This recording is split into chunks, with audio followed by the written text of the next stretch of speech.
Começamos hoje mais um estudo de mais um livro da Escritura.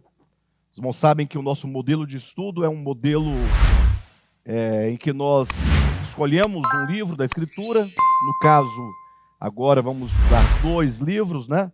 São duas epístolas, 1ª e 2ª Tessalonicenses.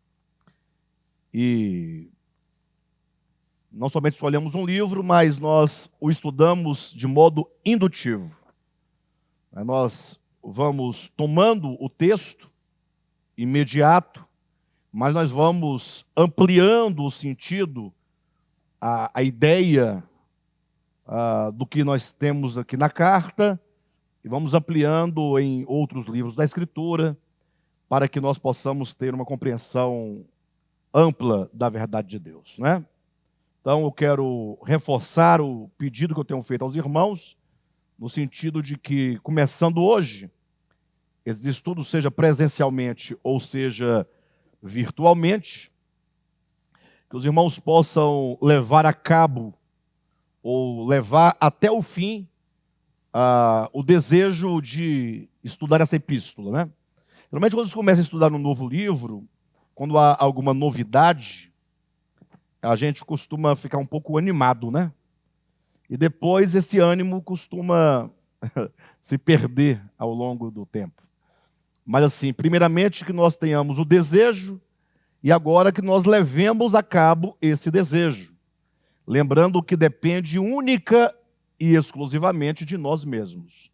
Tirando as questões que não estão no nosso controle, mas aquilo que compete a nós, se você decidir no coração participar, vir presencialmente, ou que seja acompanhar de casa, certamente você vai conseguir, né? Basta você querer e levar a cabo o seu querer na medida do possível, tá bom?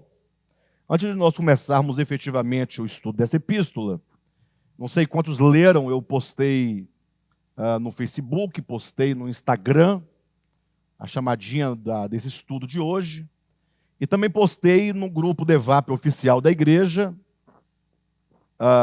e também no Sem Fronteiras, um convite aos irmãos para o estudo de hoje, e no finalzinho da minha chamadinha eu coloquei uma observação, que nós iríamos usar nesse estudo de Tessalonicenses, a versão NVI, que é a nova versão internacional. É uma versão em português das Escrituras Sagradas.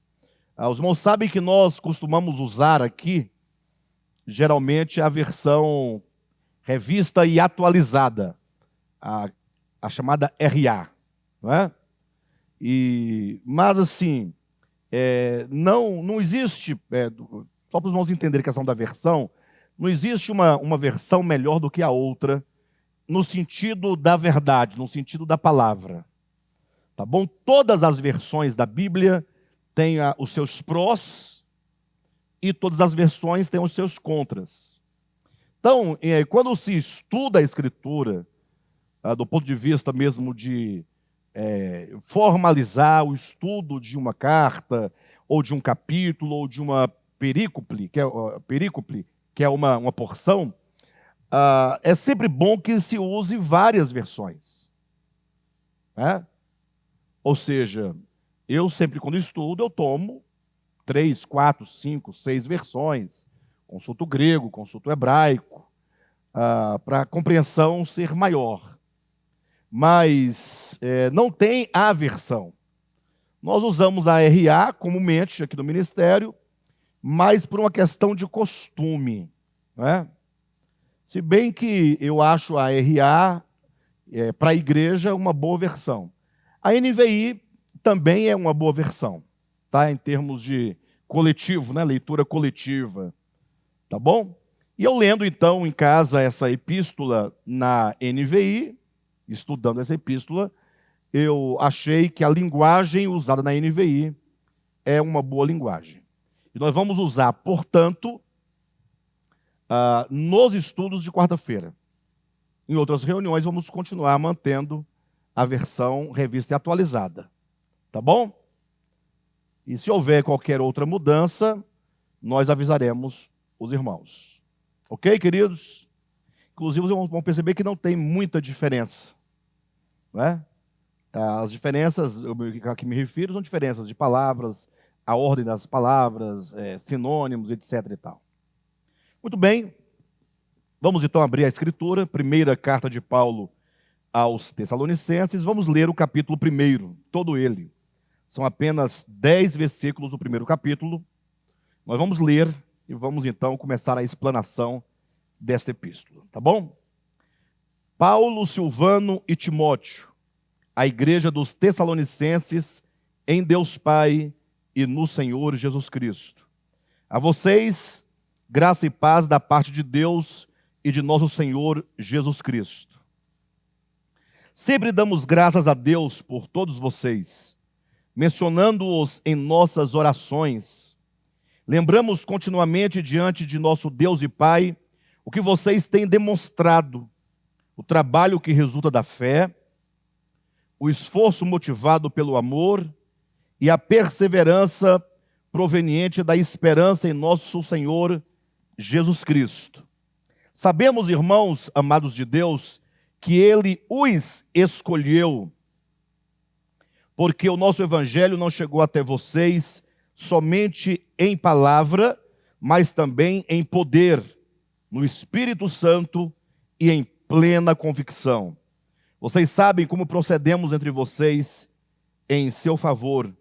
De fato, vocês se tornaram nossos imitadores e do nosso Senhor e do Senhor, pois apesar de muito sofrimento, receberam a palavra com alegria que vem do Espírito Santo. Assim tornaram-se modelo para todos os crentes que estão na Macedônia e na Acaia, porque partindo de vocês, propagou-se a mensagem do Senhor na Macedônia e na Acaia. Não somente isso, mas também, por toda parte, tornou-se conhecida a fé que vocês têm em Deus. O resultado é que não temos necessidade de dizer mais nada sobre isso, pois eles mesmos relatam de que maneira vocês nos receberam e como se voltaram para Deus, deixando os ídolos, a fim de servir ao Deus vivo e verdadeiro, e esperar dos céus seu Filho, a quem ressuscitou dos mortos, Jesus, que nos livra da ira vindoura. Diga amém.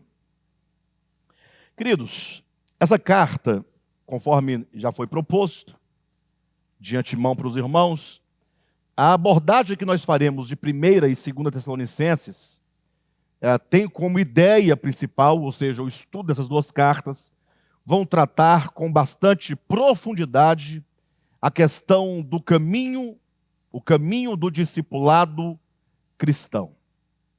E esse tema, o caminho do discipulado cristão, ele surge aqui por 2 motivos. O primeiro é que a carta, essas duas cartas, elas quando se lê as duas cartas, logo, qualquer leitor atento perceberá que ela está falando de uma igreja, a igreja dos Tessalonicenses, que é a igreja que estava em Tessalônica, e essa igreja era uma igreja modelo.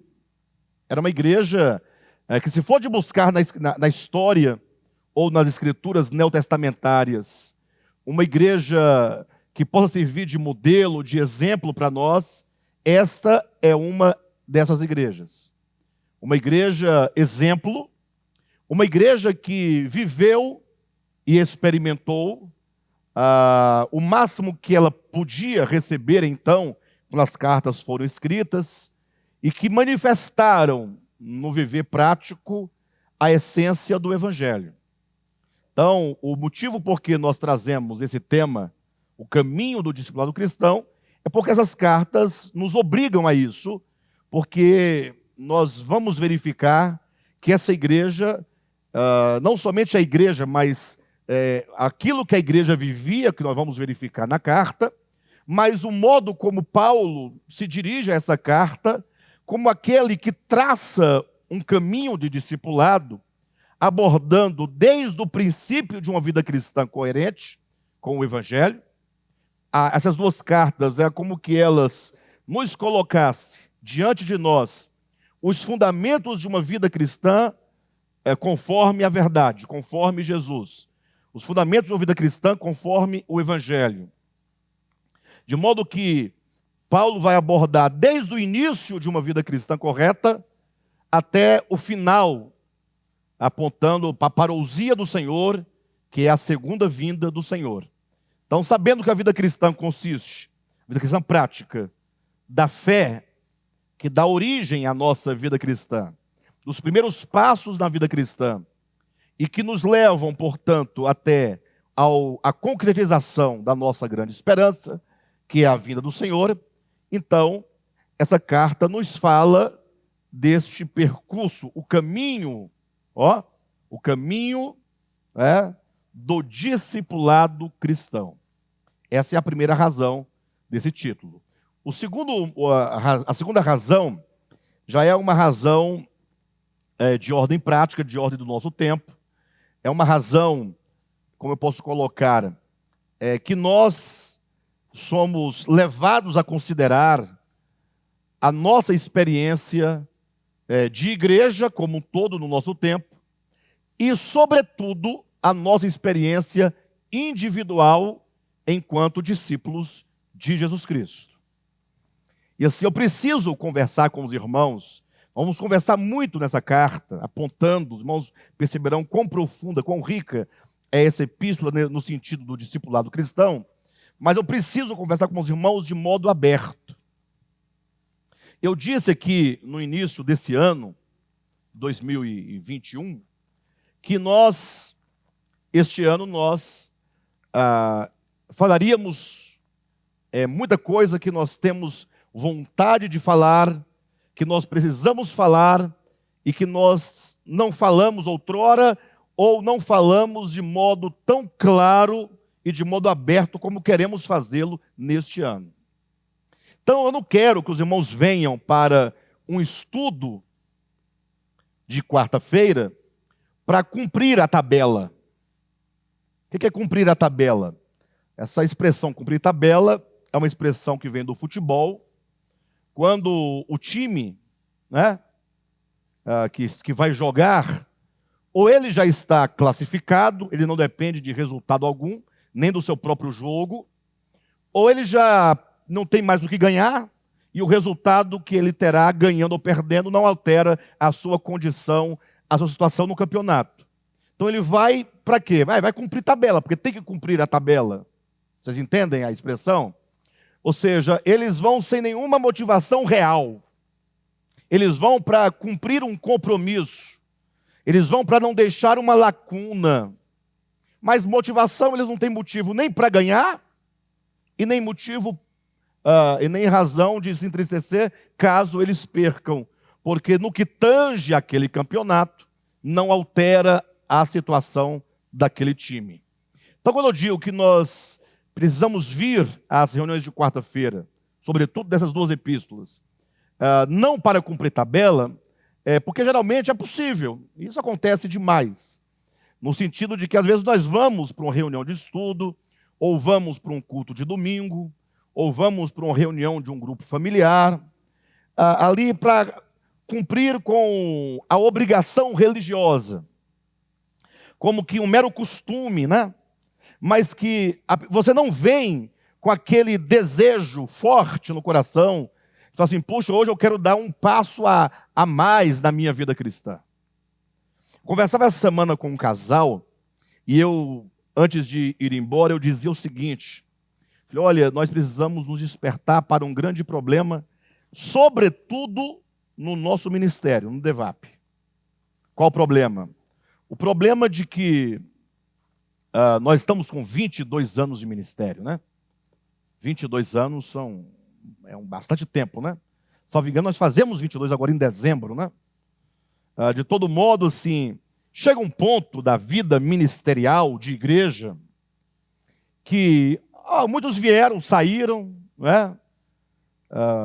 saíram porque não entenderam a proposta, saíram porque não concordavam com a proposta, saíram por motivos pessoais, saíram por discordância de qualquer natureza, Mas nós que aqui estamos, precisamos nos atentar para um problema. Um problema que me parece que às vezes chega no estágio, no momento da experiência ministerial, em que nós nos mantemos pela responsabilidade ministerial. Nos mantemos pelo compromisso. Eu tenho certeza que todos os membros do DEVAP estão no DEVAP, todos não, porque é muito, né? Todos é muito, mas uma boa parte dos irmãos do DEVAP estão aqui porque acreditam. Acreditam que estar no ministério de Volta à Palavra é estar num ministério bom, num ministério sério, que leva a sério a Escritura, leva a sério a vida cristã. E com isso nós acabamos ficando no ministério por esses motivos, que são motivos justificáveis, e são bons motivos, e são motivos reais, óbvio. Agora, o que nós não podemos fazer é estar no ministério somente porque é um bom ministério. Você tem que instrumentalizar o ministério no sentido de fazer com que o ministério seja um acontecimento na sua vida e não apenas a igreja da qual eu faço parte. Ou seja, se nós pudéssemos ter um igrejômetro, não, vamos mudar a expressão, se nós pudéssemos ter um ministeriômetro, porque igrejômetro só mediria o quantitativo, mas o ministeriômetro estaria para medir o aspecto qualitativo.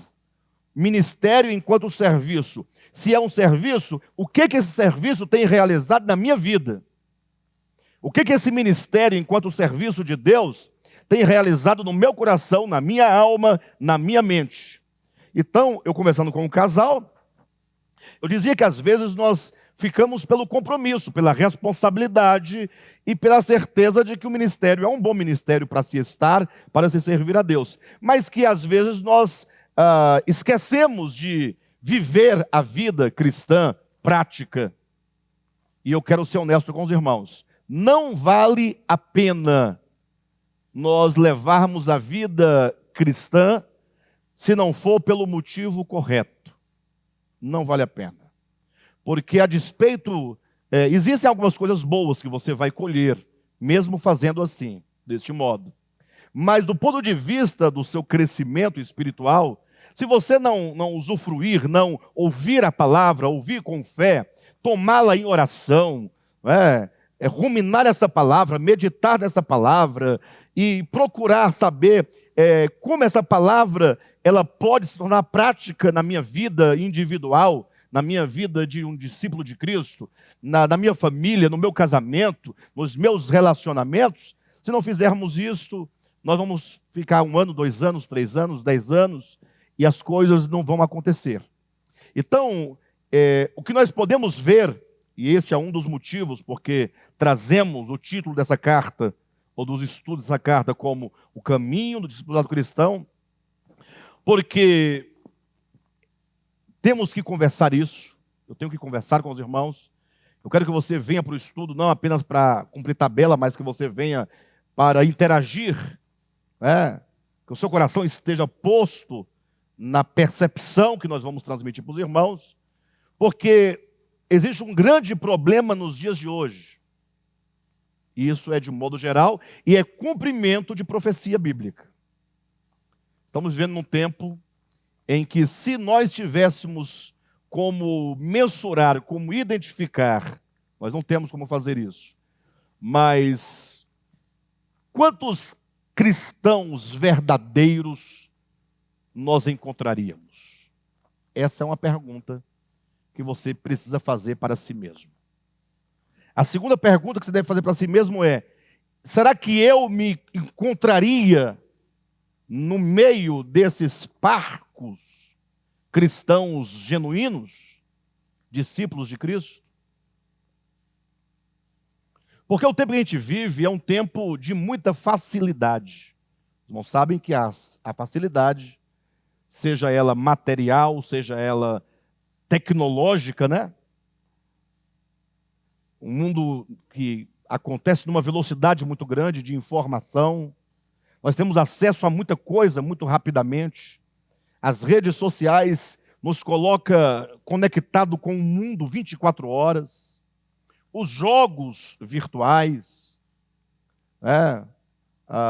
enfim, tudo isso acaba que rouba do cristão a vida cristã. Olha o que eu estou colocando. Rouba do cristão a sua vida cristã. Então, o objetivo do estudo dessas duas cartas é perguntar para você, questionar você e a mim, a cada um de nós, se você está trilhando o caminho do discipulado ou não. Não se fie no fato de você pertencer a uma comunidade. Pertencer a uma comunidade é muito importante, obviamente, mas não é a garantia. Não é a garantia. Certamente estar inserido numa comunidade já é um primeiro passo, já é um grande passo, porque a qualquer momento você que está dormindo poderá cair da janela, como aconteceu com Eutico, lá em Atos dos Apóstolos, e porque estava dormindo, sentado na janela, caiu e morreu. Quebrou o pescoço, sei lá, alguma coisa do tipo.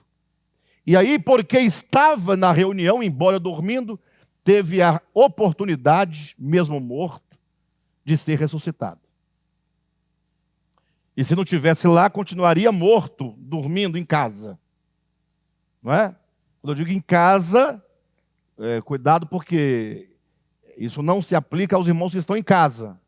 Porque estando em casa, acompanhando pela internet, em razão, sobretudo, da pandemia, não é um problema. O problema é quando a pandemia se torna a desculpa para não estarmos juntos. Aí só quem pode dizer isso é cada um. Essa semana mesmo uma pessoa me procurou e falou: pastor, olha, imagina, eu estou com uma preguiça de voltar a congregar. A pandemia me deixou com preguiça. Foi honesta, né? Mas a honestidade da cara de pau, às vezes, não funciona muito, né? Eu sou mentiroso mesmo. Como ele é honesto, ele reconhece. Mas ele fala assim, fica assim, pois é, mentiroso. Não quer dizer muita coisa, né? É uma sinceridade que não sei até onde, em que ajuda essa sinceridade. De todo modo, voltando ao ponto, né? Cada um de nós precisa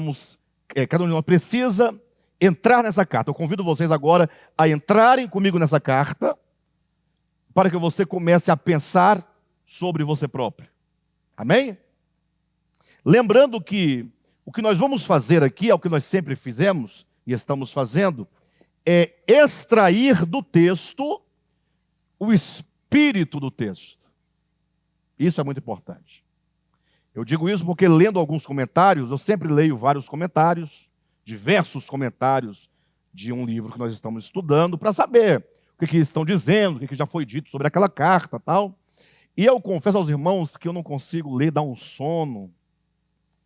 E não somente dá um sono, mas dá uma preguiça de ler esses comentários. E não posso concordar com tais comentários que se prendem à historicidade da carta. É que quando Paulo escreveu essa carta, ele tinha passado por Bitínia, né? Bitínia ficava a tantos quilômetros de Jerusalém. As informações, vai imaginando.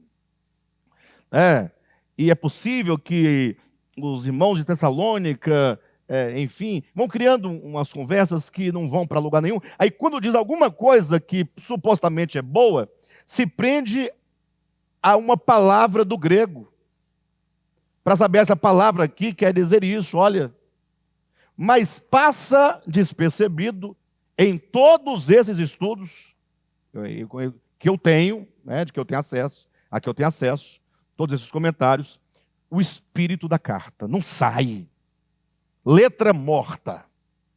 De modo que, se estudado dessa perspectiva, desses comentários, é melhor nem estudar, porque gasta tempo e não faz falta. Vocês entenderam? Mas nós vamos entrar nessa carta agora, a partir deste momento, em nome de Jesus, e nós vamos entender o espírito da carta.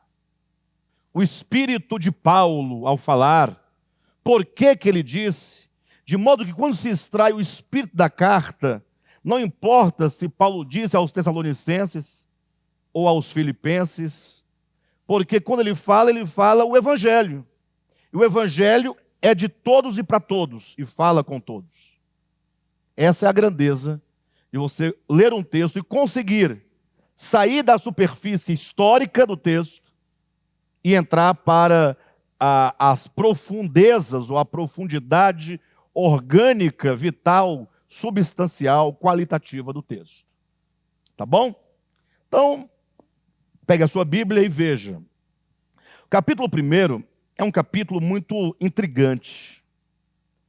E ele também é muito instigante, porque ele trata basicamente de duas questões. Ele trata acerca da obra que Paulo, Silas e Timóteo havia realizado em Tessalônica, ou seja, esses três irmãos, Paulo, Silvano e Timóteo, é o mesmo Paulo, Silas e Timóteo. Então, Paulo, o apóstolo, Timóteo e Silas, cooperadores do apóstolo Paulo, foram na sua segunda viagem missionária. Paulo teve 3 grandes viagens missionárias. Na segunda viagem que ele fez, ele então chegou a Tessalônica e ficou muito pouco tempo em Tessalônica, mas foi o tempo suficiente para que ele conseguisse ali gerar alguns discípulos, uns poucos judeus, e muitos gentios que se converteram ao Evangelho, à pregação da palavra, mas em razão da perseguição que Paulo, Silvano e Timóteo sofreram lá em Tessalônica, eles tiveram que deixar a cidade mais rapidamente do que eles esperavam. Eles não puderam permanecer muito tempo naquela cidade. Então, eles logo saíram, a igreja permaneceu ali. E aí, logo, falando desses 3 irmãos, que é o primeiro aspecto do capítulo 1 que eu quero apresentar aos irmãos, fica uma pergunta, né? Puxa, uma estada tão rápida como foi essa de Paulo e os 2 cooperadores em Tessalônica, qual foi o resultado real desse trabalho que eles realizaram? Sempre há de se perguntar, quando você realiza qualquer trabalho, você quer um resultado, sim ou não? Você quer saber, poxa, qual é o resultado desse trabalho? Seja ele em qual for o âmbito. Os pastores sabem do que eu estou falando agora, sobretudo porque imagine você que o pastor ele tem alguns problemas, né? Falando do apóstolo Paulo, enquanto um pregador, usando o pastor como modelo também, exemplo de pregador. O primeiro problema é que os pastores, teoricamente falando, eles lidam diretamente com a verdade, porque eles se envolvem com a verdade do ponto de vista da revelação, do estudo, do conhecimento, muito mais que todos os demais irmãos, eu imagino, né? Se há pastores que não se envolvem dessa maneira, esses pastores têm algum problema, de alguma ordem. Mas o normal, pelo que se entende, dos próprios pastores que se apresentam nas Escrituras, é que eles têm uma dedicação muito grande com a verdade. E agora, diante dessa relação com a verdade, o primeiro problema que ele encontra é o quê? É consigo mesmo. Então ele tem uma grande preocupação com a sua própria alma e com a sua própria vida, no sentido de que os pastores são modelos do rebanho. Eles estão ali como vitrine. Eu imagino que aqueles que estão olhando para os pastores, como as igrejas que olhavam para o apóstolo Paulo, aqueles que olham para os líderes, ora, eles querem uma referência de vida, sim ou não? Ou seja, é um peso que existe.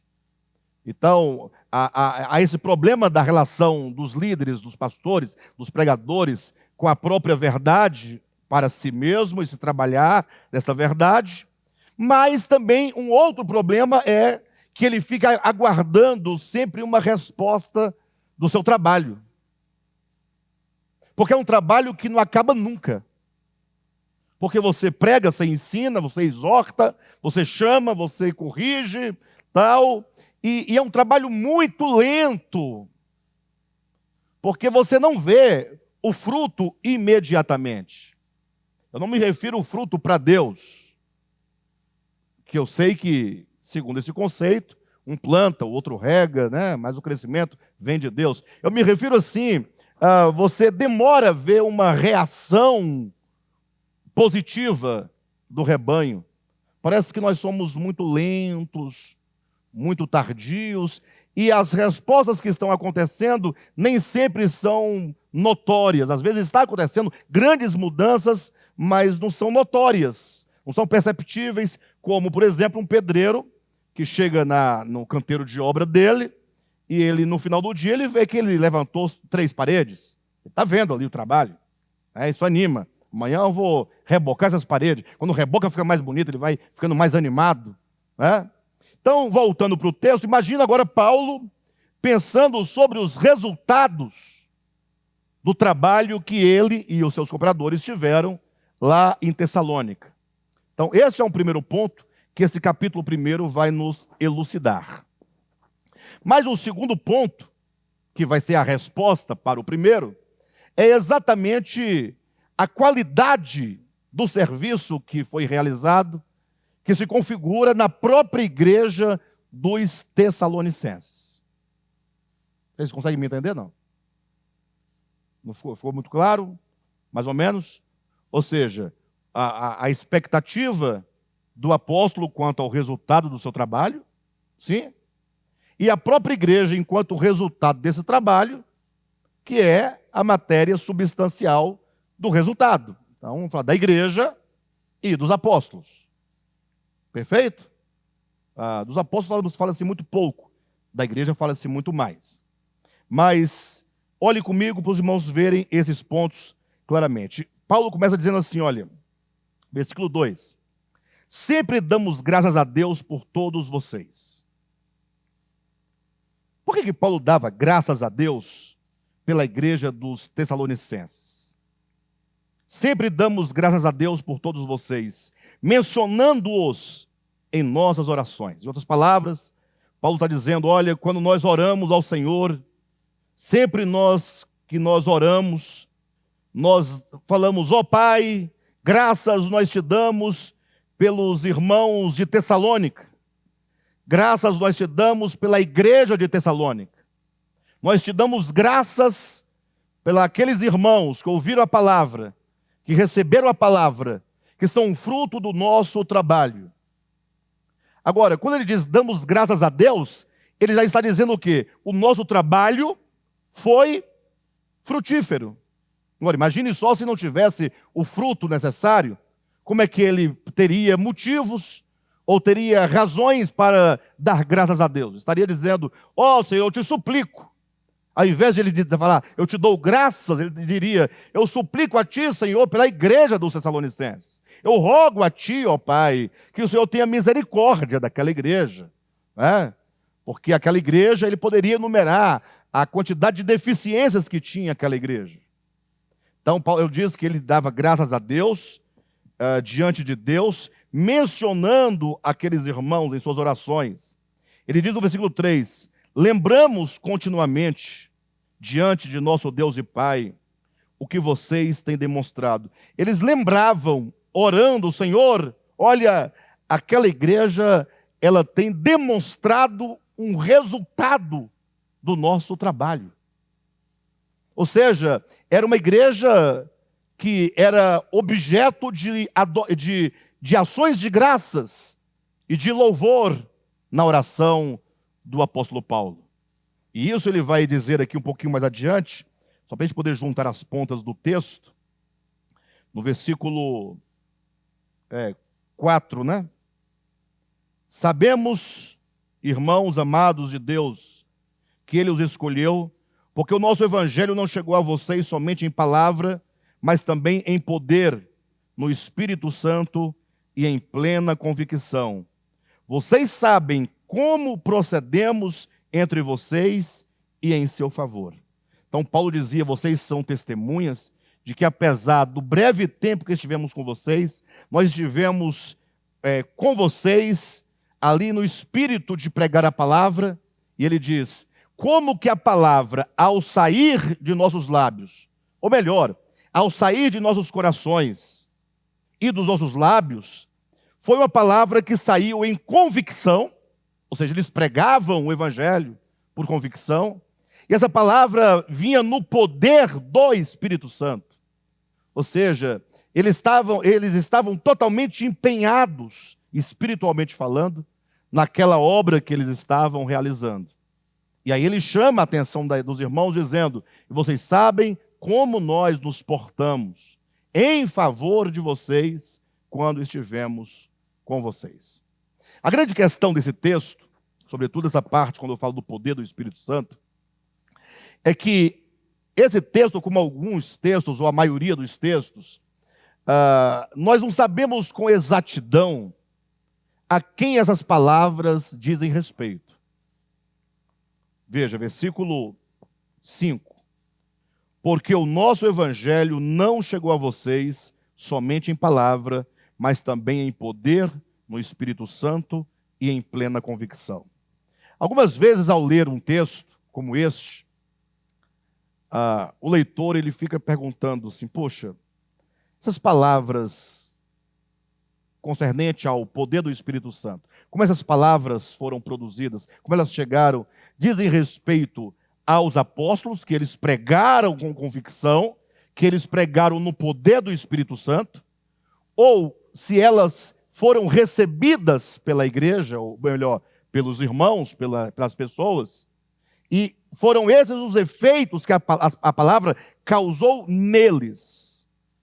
Quando acontece de nós não sabermos com exatidão, eu posso trazer aqui um princípio hermenêutico de literatura, quando o texto deixa uma ideia entre dois elementos, você não sabe se diz respeito ao primeiro ou ao segundo, ou se aos apóstolos, ou se à igreja, o melhor que você entende é que esse elemento se aplica aos dois. Ou seja, os apóstolos, no caso Paulo, e os demais cooperadores, Silvano e Timóteo, eles pregaram o evangelho não somente em palavra. Não era meramente filosofia, não era meros ensinamentos, mas a palavra foi pregada, foi pronunciada em poder, no Espírito Santo, em plena convicção. Então a fonte da palavra, ou melhor, que são os apóstolos aqui, ou seja, os apóstolos estavam totalmente cheios de fé naquilo que pregava, e pregava de forma poderosa, pregavam no poder do Espírito Santo, de modo que eles tinham a plena convicção de que aquele trabalho não poderia deixar de dar o fruto desejado, porque eles estavam totalmente neste poder e nesta convicção do Espírito Santo. Aí surge aqui uma pergunta que nós vamos agora refletir, pensando cada um acerca de si mesmo. É possível que a palavra ela seja pregada com convicção e no poder do Espírito Santo, e ao chegar no coração daquele que recebe, não produza o fruto esperado? Quando eu falo esperado, porque se a palavra vem no poder do Espírito Santo, se a palavra, como está na parábola do semeador, é a palavra do reino, a semente é uma semente boa, espera-se um bom fruto. Mas é possível que chegando do lado de lá, aconteça de não dar o fruto necessário? Esse é o ponto que eu quero que vocês pensem comigo com muita responsabilidade agora. Porque se a palavra é de Deus, se é pregada com convicção, e se é pregada no poder do Espírito Santo, ela tem que ter um resultado. É o que se espera, o que se pretende.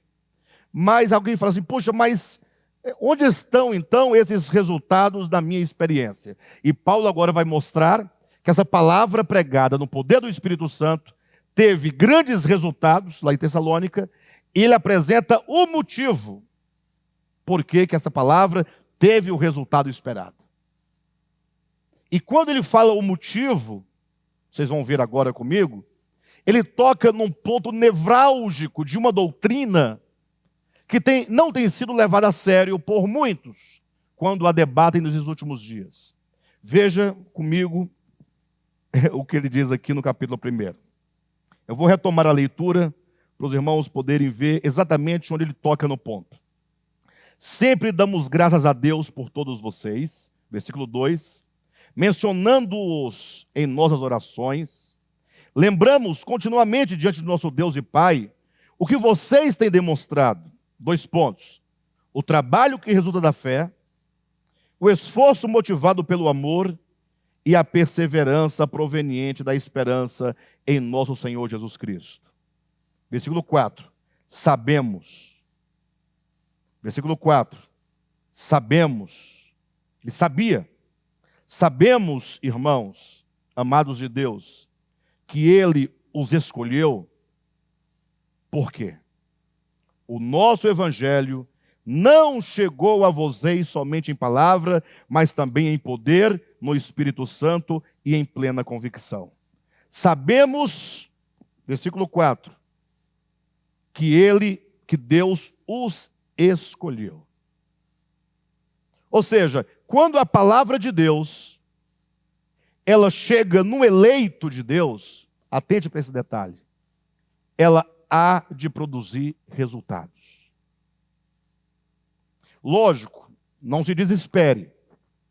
É possível que um eleito, ao receber a palavra comece a surtir efeito e a gerar frutos, e o caminho desse eleito até a glória, a glorificação, pode sim, eventualmente, ser retardado.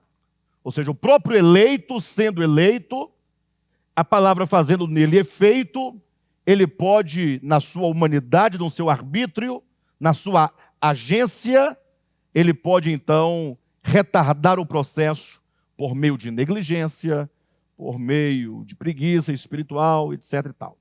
De todo modo, Paulo, ele coloca um ponto fundamental. Ele diz: sabemos que Deus os escolheu, porque o nosso evangelho não chegou a vocês somente em palavra.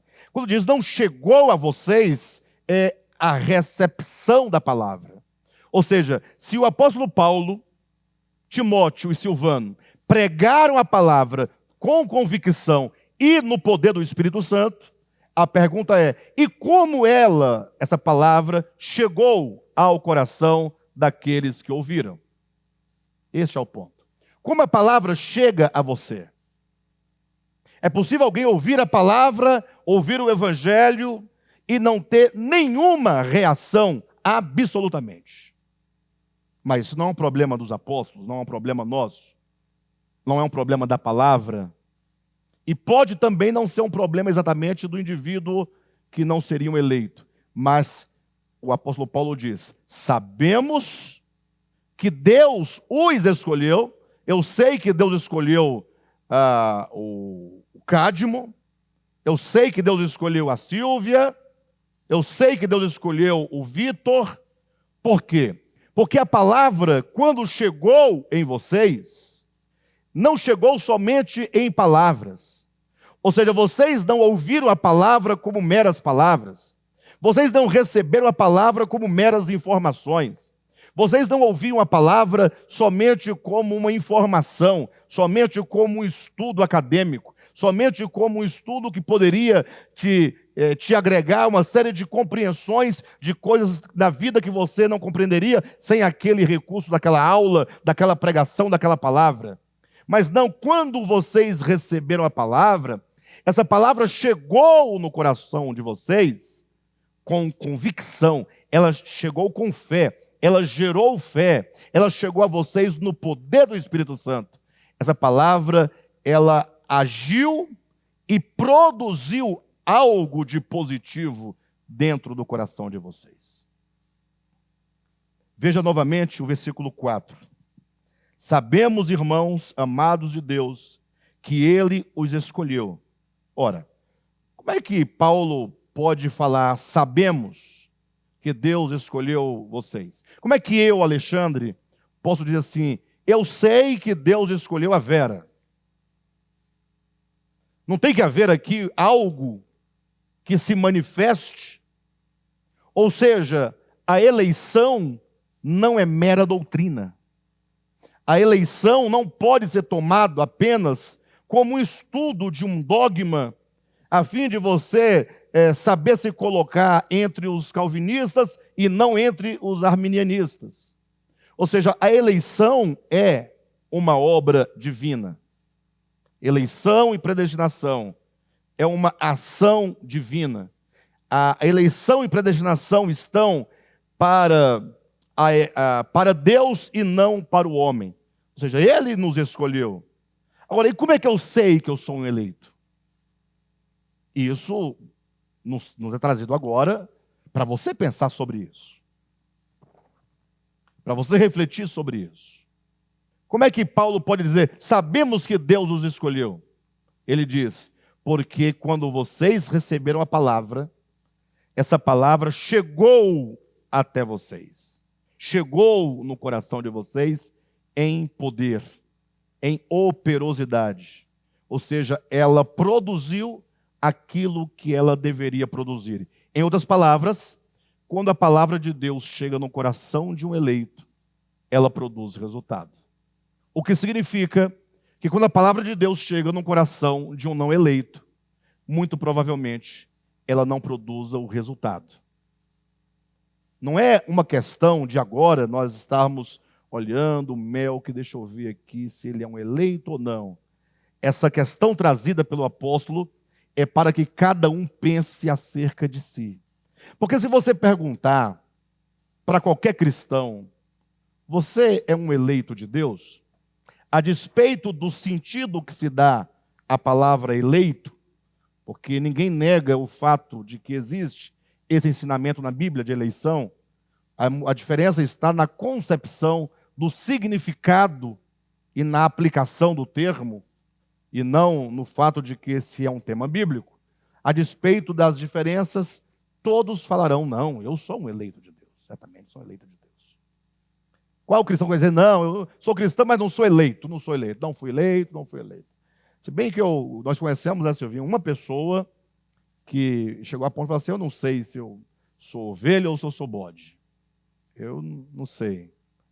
Ou seja, ele refletiu tanto sobre a vida cristã e sobre si mesmo que ele chegava não a essa conclusão, mas a essa dúvida, né? O que fazia todo sentido para mim. Mas vejam, versículo 4. Sabemos, irmãos amados de Deus, que Ele os escolheu. Ou seja, ele nem diz que nos escolheu.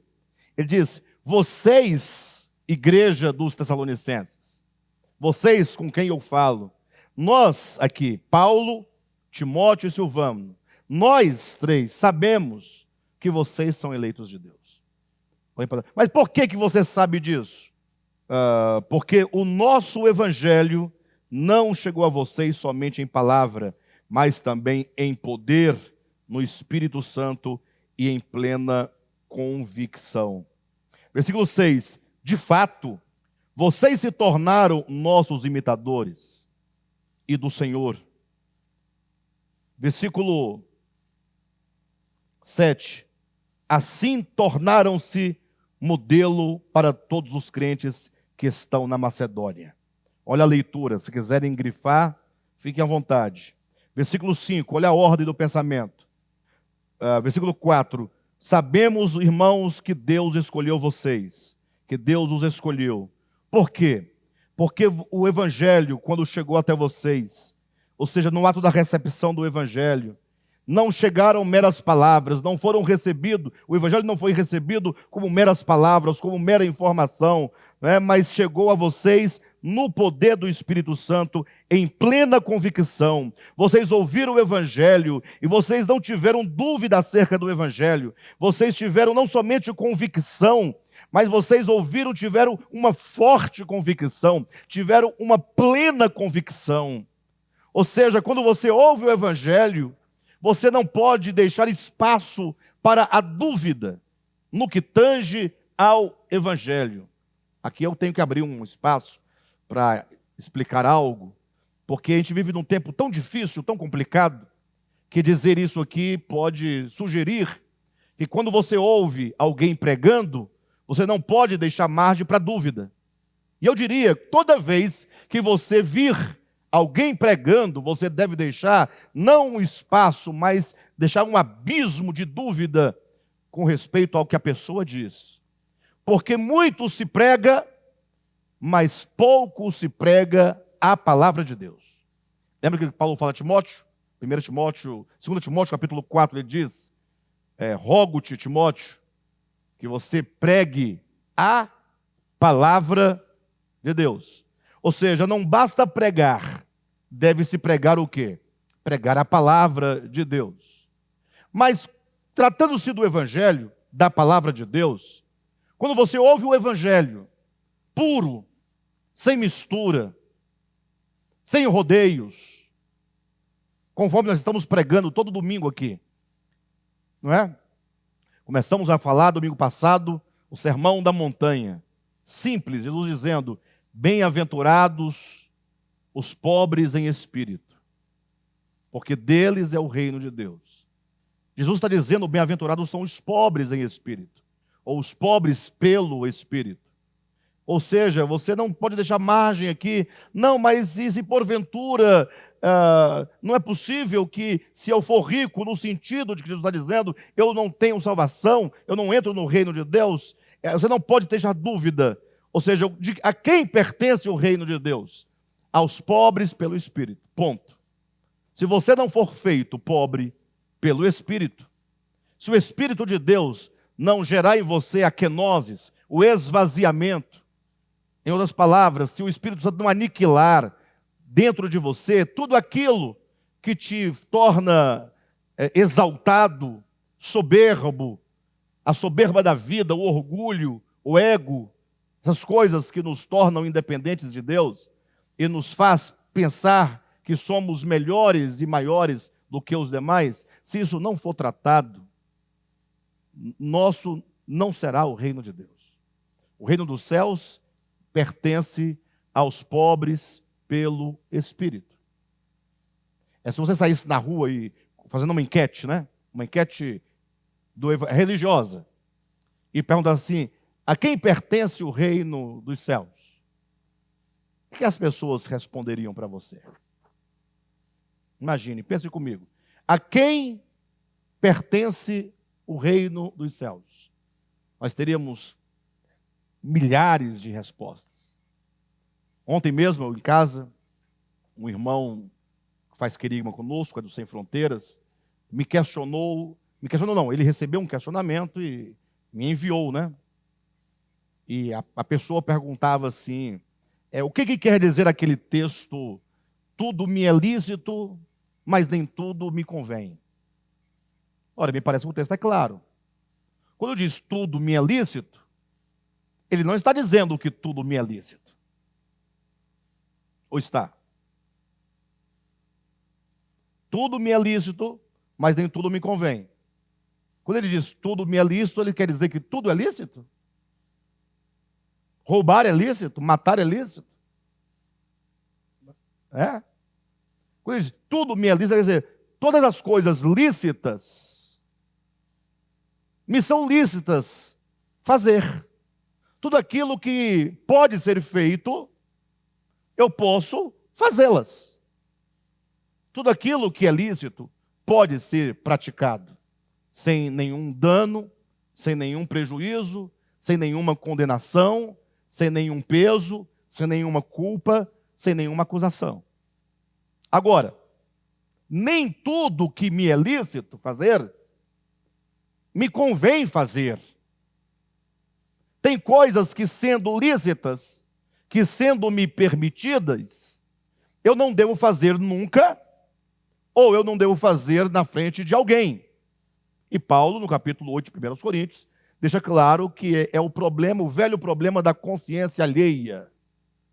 Aquela pessoa que não tem crescimento, né, espiritual, que não tem, então ela se ofende com qualquer coisa que vê.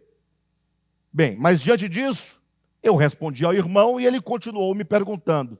Não é porque a pessoa continua me perguntando, então, se é pecado, digamos aqui, me ajuda aí, alguma coisa aí, para não trazer o exemplo prático da pessoa. Beber cerveja. Mas e beber cerveja é pecado? Aí a pessoa vai nesse ponto. Presta atenção. Aí a pergunta, mas é lícito ou é pecado? Aí a pessoa cai naquele velho problema de que ouviu a vida inteira que beber cerveja é pecado, beber cerveja é pecado, beber cerveja é pecado, beber cerveja é pecado. E você vai ler a Bíblia de Gênesis e Apocalipse, não vai encontrar nenhum versículo que diga que beber cerveja é pecado. Pelo contrário, você vai encontrar talvez alguns textos que dizem que você deve beber cerveja. Eu sei que, como o chat é aberto para todo mundo e a pregação é aberta para todo mundo, eu estou dentro do texto, tá, irmãos? Eu estou aqui falando do Tessalonicenses, vai dar certo. Tenham paciência. Logo entra muita gente aí, e como muitos não acompanham o ministério no conjunto, acha que nós estamos aqui ou incentivando, ou acha que nós estamos com libertinagem, né?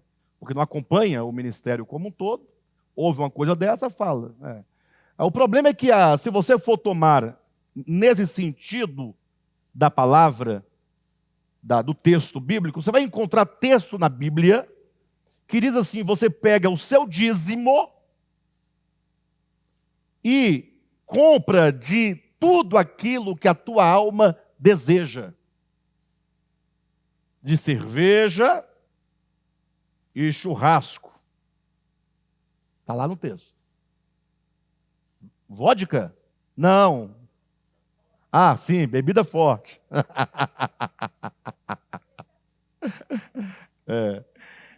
Gente, para quem não sabe, as festas de Deus para Israel no Antigo Testamento, com exceção, salvo engano, da festa Dia da Expiação, eram todas festas regadas a muito álcool. Todas as festas. Mas se você ler o Antigo Testamento, né? Lógico, a Bíblia fala contra a embriaguez, que é quando você perde a sua capacidade de percepção, né? E sabemos também que o alcoolismo é um problema de saúde pública, mas não pode ser colocado no conjunto da fé, da salvação, não tem nada a ver. Mas, de todo modo, eu trouxe essa questão do lícito e do pecado, exatamente por quê?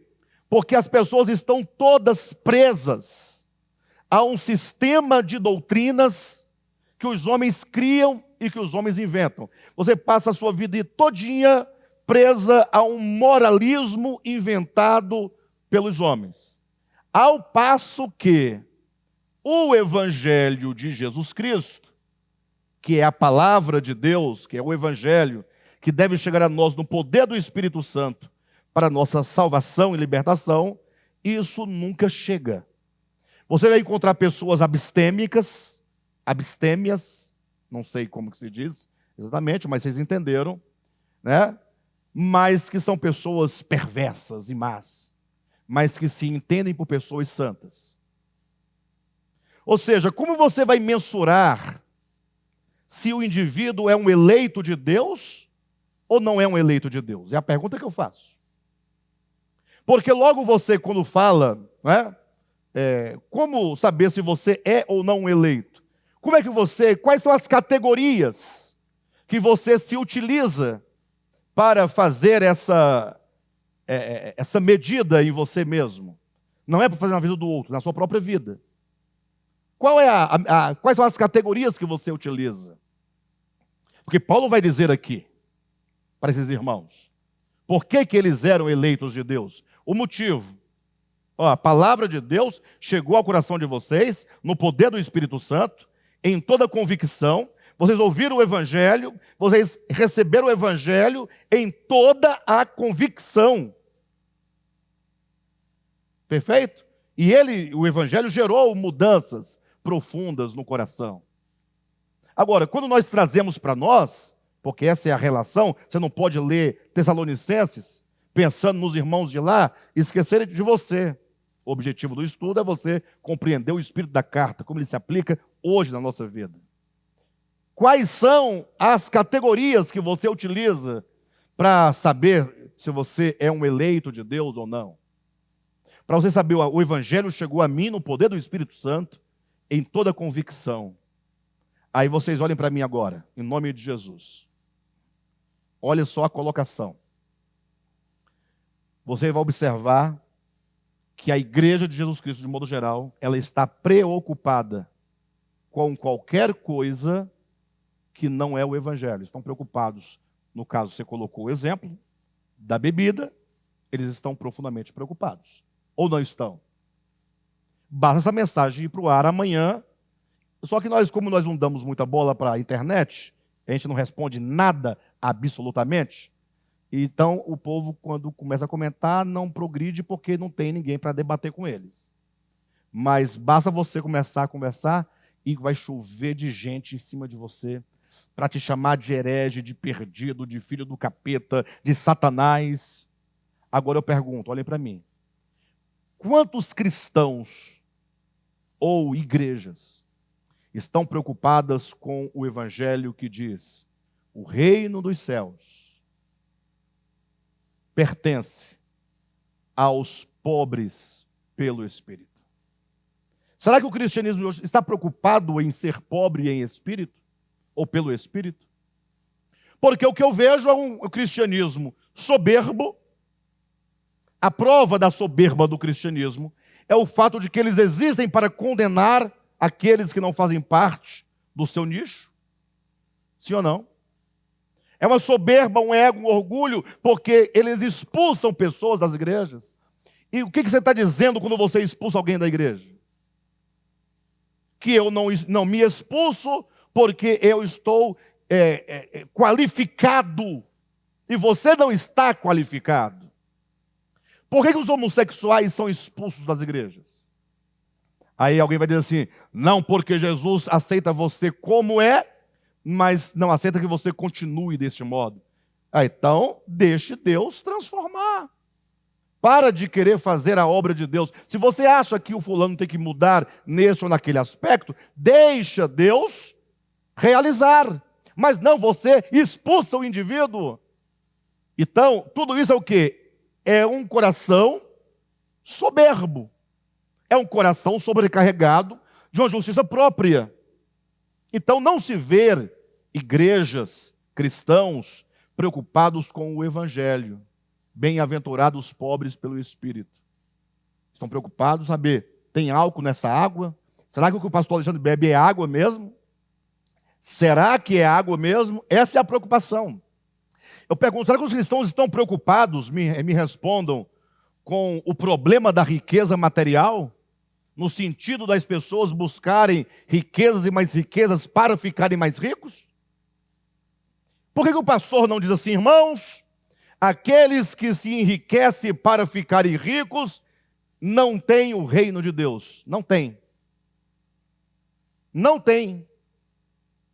E eu estou dizendo aqui claramente: aqueles que se enriquecem para ficarem ricos, a estes o reino de Deus não pertence. Mas não pertence, não é porque eu não quero, não é porque eu estou condenando, não é Jesus que não quer, é porque a natureza do reino dos céus não é compatível com esse coração. Ou melhor, esse coração que se enriquece pelo enriquecimento não é compatível à natureza do reino de Deus. Porque não é questão de entrar no espaço, não é questão de um porteiro que abre ou não para você entrar, que te impede de entrar, que te expulsa. Não é, é uma questão de natureza. Ou seja, você próprio com essa natureza, você não é compatível a essa natureza do reino de Deus. Não tem como sendo não ser. É uma questão de ser. Então, quando Paulo diz que o evangelho chegou em toda convicção no coração dos irmãos, ou seja, eles ouviram o evangelho, vocês estão ouvindo, temos agora talvez aqui umas quase 30 pessoas aqui no local de reuniões, Tem mais umas 100 e poucas pessoas acompanhando aqui a reunião ao vivo. Perfeito? E a grande questão que nós colocamos é, quando Paulo diz, nós sabemos que Deus os elegeu. Por quê? Porque a palavra chegou no poder do Espírito Santo em toda convicção. Eu pergunto, quando vocês ouvem o Evangelho na sua pureza, vocês recebem com convicção? Convicção? Porque quando a palavra vem com convicção, certamente vai ter um resultado. Impossível não ter resultado. Quando ela bate no seu coração, se o seu coração não for compatível com aquela palavra do Evangelho, ainda assim você vai ter um resultado, o desespero. Você vai ficar profundamente tocado, profundamente incomodado. Puxa vida, existe um problema aqui comigo a ser resolvido, a ser solucionado. Ou seja, aquele que é eleito de Deus, quando a palavra chega, e essa palavra chega no poder do Espírito, e chega em convicção, ela tem que ter um resultado imediato, nem que seja o conflito, nem que seja o desespero, nem que seja as lágrimas. Mas a pessoa que ouve, e é como se não ouvisse absolutamente nada, e sai sorrindo e nem se lembra do que foi dito, nós temos que refletir sobre isso. Nós temos que refletir sobre a nossa eleição. Afinal de contas, o apóstolo Pedro diz que nós devemos o quê? Com respeito à nossa eleição, precisamos confirmar a nossa eleição. Ora, pense comigo, se eu preciso confirmar a minha eleição, e se Paulo diz, sabemos que Deus nos elegeu, não é certo que a eleição é algo que se comprova? Porque se não se comprova a eleição, e eu não falo comprovar com fatos materiais, mas no seu próprio coração, ora, se não tem como você saber se essa eleição é um fato em você ou não, como você pode confirmar o que você não sabe? E como Paulo pode saber se nem você sabe? Me lembrei agora da história do outro. Não sei se vocês ouviram aquela história. É um comediante. Comediante não tem o que fazer, porque ele passa o dia todo pensando numa piada, né? Aí ele, dando uma entrevista, falou o seguinte: diz que o Ministério da Saúde declarou, por meio de estudos, que 90% dos diabéticos não sabem que são diabéticos. Aí o comediante falou assim, e se eles não sabem que são diabéticos, como é que o Ministério da Saúde sabe que eles são? Se nem eles sabem que são. Não é? E se o Ministério da Saúde sabe e eles não sabem, por que o Ministério da Saúde não avisa eles que eles são diabéticos? Foi mais ou menos o que eu coloquei aqui agora, né? Da eleição. Bem, de todo modo, queridos, voltemos ao texto. Porque o nosso evangelho não chegou até vocês somente em palavra, versículo 5, mas também em poder no Espírito Santo e em plena convicção. Vocês sabem como procedemos entre vós em seu favor. De fato, esse de fato quer dizer o seguinte: nós sabemos que vocês são eleitos de Deus, porque o evangelho chegou no poder do Espírito Santo, em plena convicção. De fato, ou seja, como é que nós sabemos que chegou no poder do Espírito Santo? Como é que nós sabemos que vocês receberam em plena convicção? Esse de fato vai explicar. Ele diz, de fato, vocês se tornaram nossos imitadores e do Senhor. Ou seja, esses novos irmãos de Tessalônica passaram agora, ao ouvir o Evangelho, a imitar o modelo dos apóstolos. Mas não é um imitar, como, por exemplo, se eu falasse assim, alguém consegue imitar um macaco?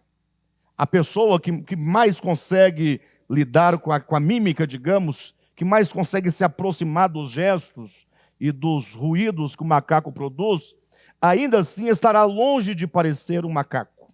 Sim ou não? Esse imitar quer dizer, vocês se tornaram como nós. Ou seja, o evangelho que nós pregamos é o evangelho que nós vivemos.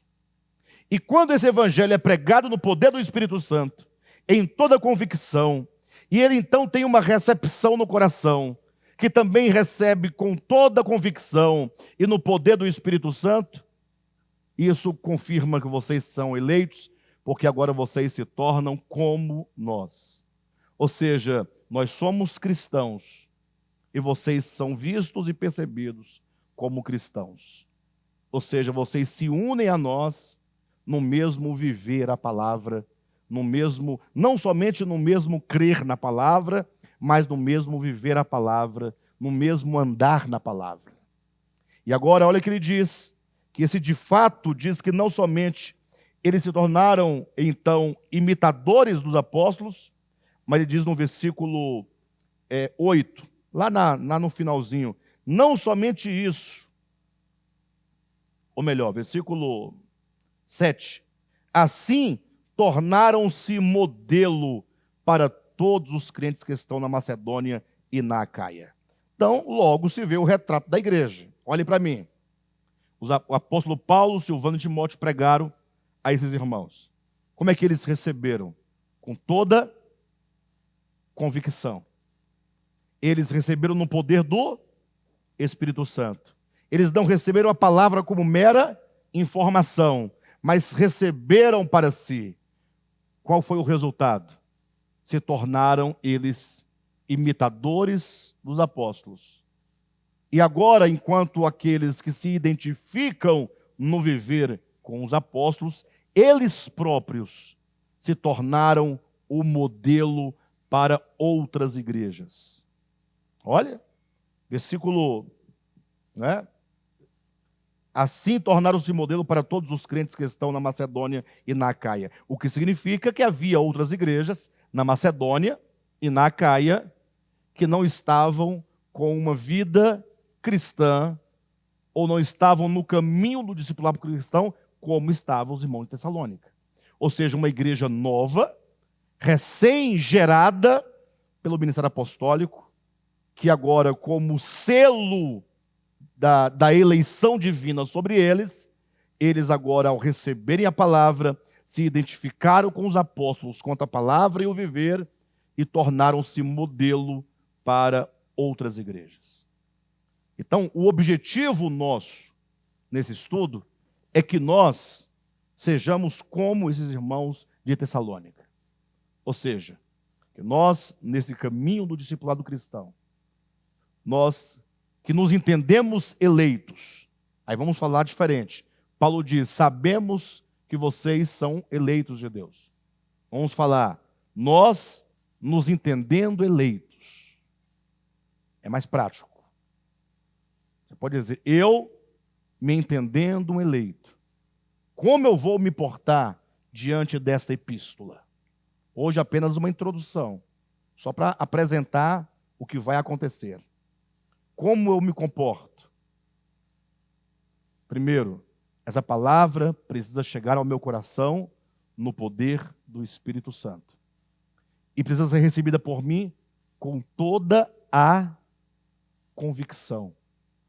Ou seja, se você tiver toda a convicção do que está sendo dito, do que será dito, essas palavras se tornarão aquilo que há de mais importante na sua vida.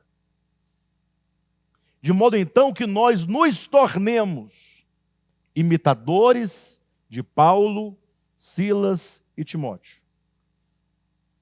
Entenda imitadores como nós vamos nos identificar quanto a eles no que diz respeito à vida cristã que eles viviam.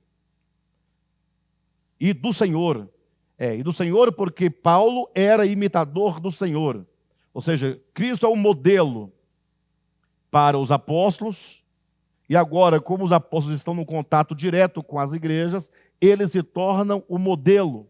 Não que eles sejam o modelo, mas se eles se identificaram com Cristo, vivendo como Cristo, então agora eles vivem aqui como Cristo, representam Cristo, são modelos, como Cristo, para outros irmãos. Sim? Então nós precisamos nos identificar com o viver dos apóstolos no Evangelho, para que nós sejamos modelo para outras igrejas. Do ponto de vista individual, para que nós sejamos modelo para outros irmãos. Imagine só quando um irmão do DEVAP olhar para o Vitor e vir no Vitor um viver do Evangelho.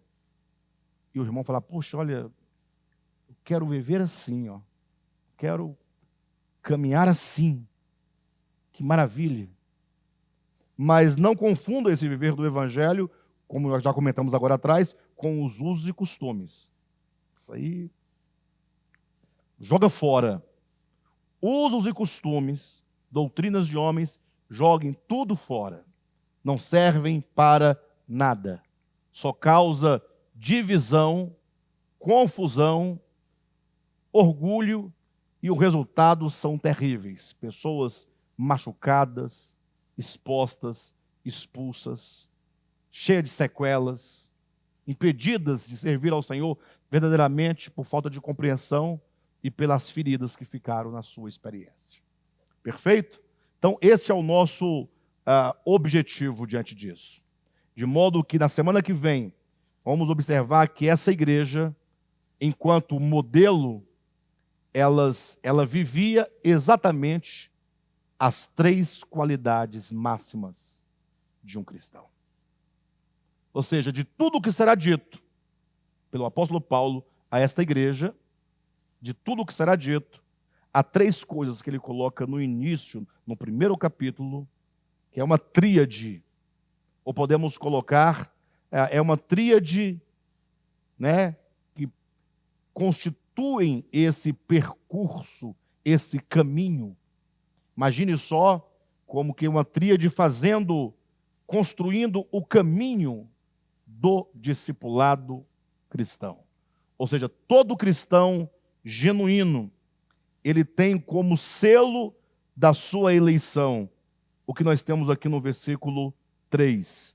Lembramos continuamente diante de nosso Deus e Pai o que vocês têm demonstrado.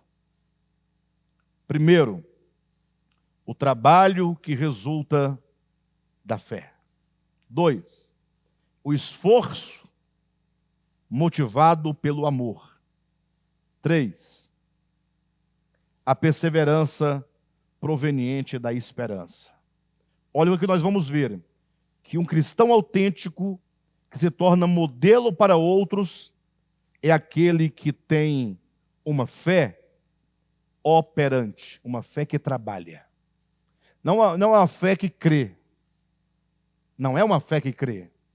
É uma fé que se fideliza ao Evangelho de tal modo que agora essa fé se torna o motor, se torna o combustível, se torna a força vital que vai impulsionar esse discípulo a praticar as obras do Evangelho. Ou seja, não existe cristão que tenha uma fé genuína que não produza as obras do Evangelho. Não existe. Perfeito? 2, vamos ver que existe o amor, que é o segundo ponto. E esse amor, quando verdadeiro, ele nos levará a um esforço. Porque, diante de muitas situações, fala a verdade. Nós vamos explanar isso aqui ponto a ponto, vamos alargar a visão, mas imagina só, diante de quantas situações você fala assim, puxa vida, infelizmente eu não posso. Já observaram que nós podemos poucas coisas? Nós podemos muitas coisas quando dizem respeito a nós. Você tem uma agenda toda preenchida com a sua vida. Sua agenda inclui sua família, o seu trabalho, os seus estudos, suas finanças, seu lazer, suas férias. Uma pessoa que administra bem a sua vida tem uma agenda bem cheia. Mas quando o assunto é o outro, você fala assim, puxa... E de fato não dá. Se você olhar a sua agenda, não dá. Mas quando tem um amor, o amor vai te levar a viver fazendo esforços descomunais. Sempre se esforçando. Não é? O esforço motivado pelo amor. E quando então nós temos o terceiro ponto, que é a perseverança proveniente da esperança. Ou seja, se você não persevera, a causa da sua falta de perseverança no Evangelho é a falta de esperança. Você pode ter perdido a sua esperança. E que esperança é essa que você poderá ter perdido?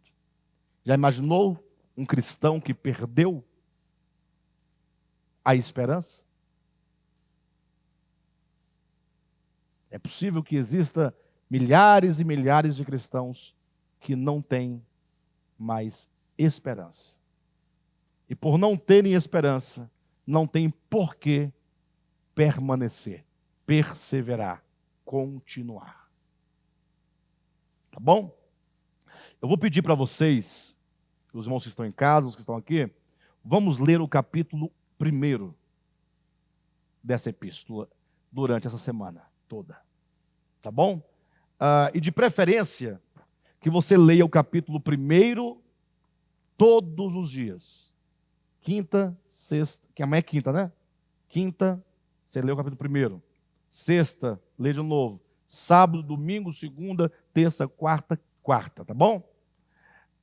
Agora, veja bem. Quem quer melhorar? De verdade? Não é sacanagem, não é? É verdade mesmo? Vocês acreditam no que nós estamos falando aqui? De verdade?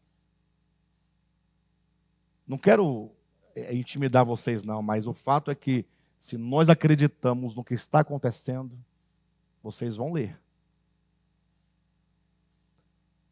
Porque imagine, você vem aqui, ouve isso tudo. Não, hoje nós não falamos nada. Hoje apresentamos uns quadros aqui, vamos entrar nesses detalhes profundos na próxima semana. Aí você ouve a ideia de o eleito é aquele que traz o resultado, em quem se vê o resultado, tornar-se modelo, né? Aí eu falei, irmãos, vamos ler esse capítulo. Aí você, lê capítulo, tem tanta coisa para eu fazer. Vou ler capítulo de Bíblia? Pense bem sobre isso, tá bom, queridos? Deus abençoe vocês. Espero que essa carta nos abra muito entendimento ao longo desses próximos meses que se seguem.